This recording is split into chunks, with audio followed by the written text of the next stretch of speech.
Good morning, students. Today, let us start with the poem An Elementary School Classroom in a Slum. Already we have had a wide discussion in our live class.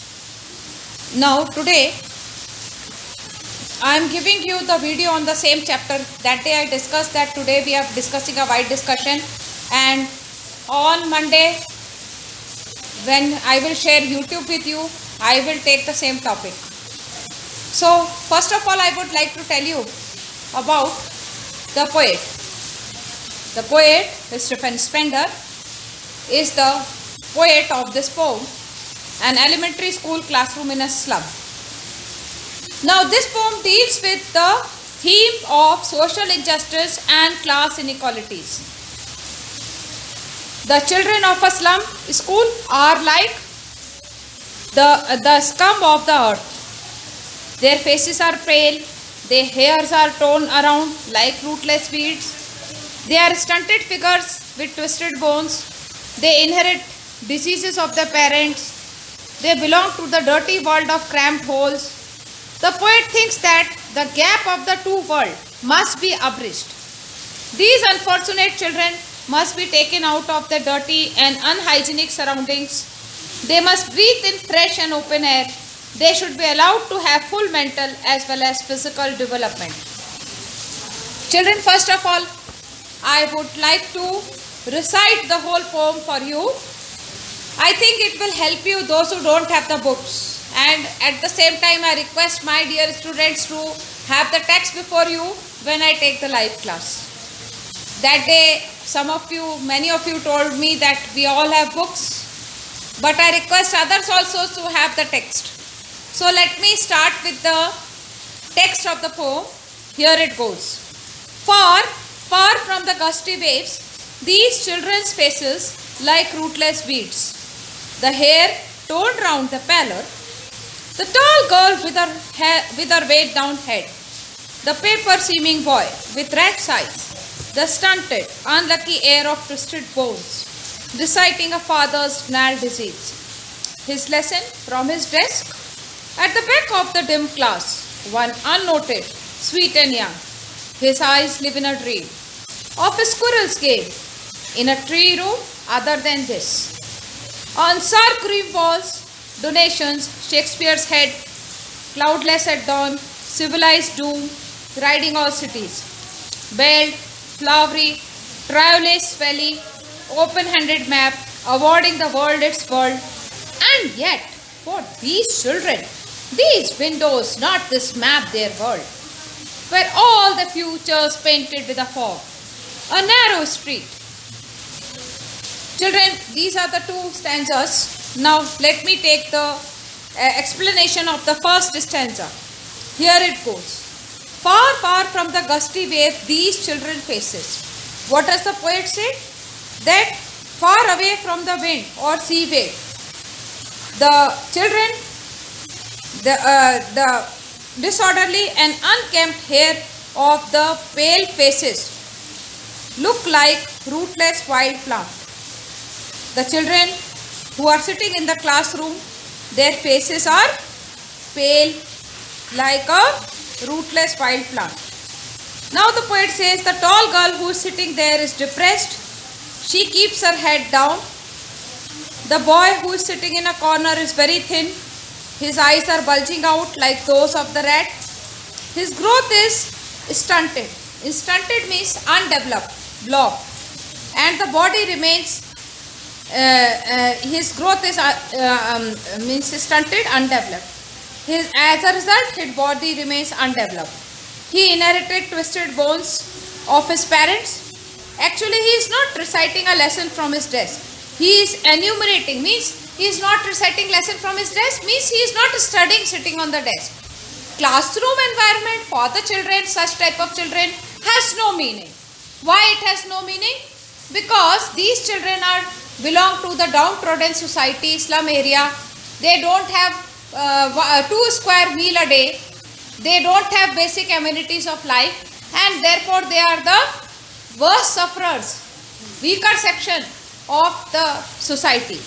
Therefore, The classroom environment has no meaning for such type of children. And the boy who is sitting on the desk, he is not in reality attached to studies. Rather, sitting on the desk, he is enumerating his naughty disease of his father.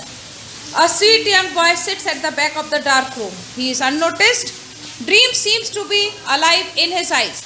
He dreams of outdoor games outside the dull and drab classroom. He dreams of his squirrel playing game in the hollow of the tree. So here children, this is the explanation of the first stanza. There are many questions in the live class. I had taken questions. I hope you have followed the explanation of the first stanza.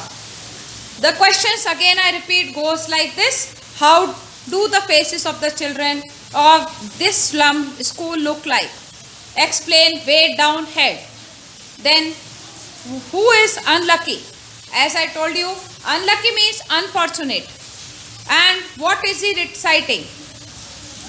As the answer goes like this, he is reciting his father's gnarled disease. Then find words from the passage which mean the following: glowing strongly, gusty, undeveloped, stunted, clear, not clear, bright, dim. Now children, I think that you have understood, because more or less I have repeated the same thing which I took in the live class. Now I go to the second stanza. The stunted, unlucky air of the twisted bones, reciting a father's gnarled disease, his lesson from his desk, at the back of the dim class, one unnoted, sweet and young. His eyes live in a dream of a squirrel game in a tree room other than this. What does the poet say in this line? In this line, the poet says that the boy who is sitting in the classroom, his physical development is at stake. He is unlucky because he is sitting on the desk, and his very appearance shows that he has inherited some disease from his father. And he at the back of the dim class sits a boy who is sweet and young. He is unnoticed. He has dreams in his eyes. Generally it happens, poor people, they have big dreams because they are many advantages are neglected to them because of poverty. Now the poet says that, and yet for these children, these windows, not this map, their world, for the children who are living in the downtrodden society, the slum area, the classroom environment is not their world. What is the poet says? The poet says that their world is outside the classroom. Why their world is outside the classroom? Because they want to enjoy the nature, the skies, the mountains, the valleys. What the poet says? Their future is painted with a fog. Means their future is bleak, their future is dark, and there is no hope for their upliftment or enhancement in their condition. Now here children, I would like to point out that like rootless fields is the case of simile. Like rootless fields, far from the gusty weight these children faces, like rootless fields is the case of simile. Okay. Now there are more figures of speech in this lesson. When I will tell you there is alliteration also, and there are many more figures of speech. I hope you understand what is a simile, what is alliteration. On Sark cream wall, donations, Shakespeare's head, cloudless at dawn. Sark cream wall. Sark means unpleasant. Donations means things given as gift. Cloudless at dawn. So the poet says that the gifts given as donations and the picture of Shakespeare's head are hung on the unpleasant creamery walls of the school, but they are useless for children. There are other pictures hung on the wall too. In the early morning, the sky is cloudless. High domes of building of the civilized world shine in every city. Music of bells and fragrance of flower pervades in Triol Valley. The map of this world is made and reshaped by those dictators in power. They partition it apart and impose their world on others. For these children, the world painted in the picture is meaningless. Their own dirty and unpleasant surrounding form their own world. They live in a world where the fog of uncertainty dominates their future. They are doomed to live in the narrow streets closed in by the bluish grey sky. The world is far away from rivers, capes and stars. Means they can only dream about the mountains, the sky, the stars. They can only dream about. But in reality, they cannot live a normal, healthy life. This is what the poet says in the 2nd stanza. I hope children you have followed. Thank you.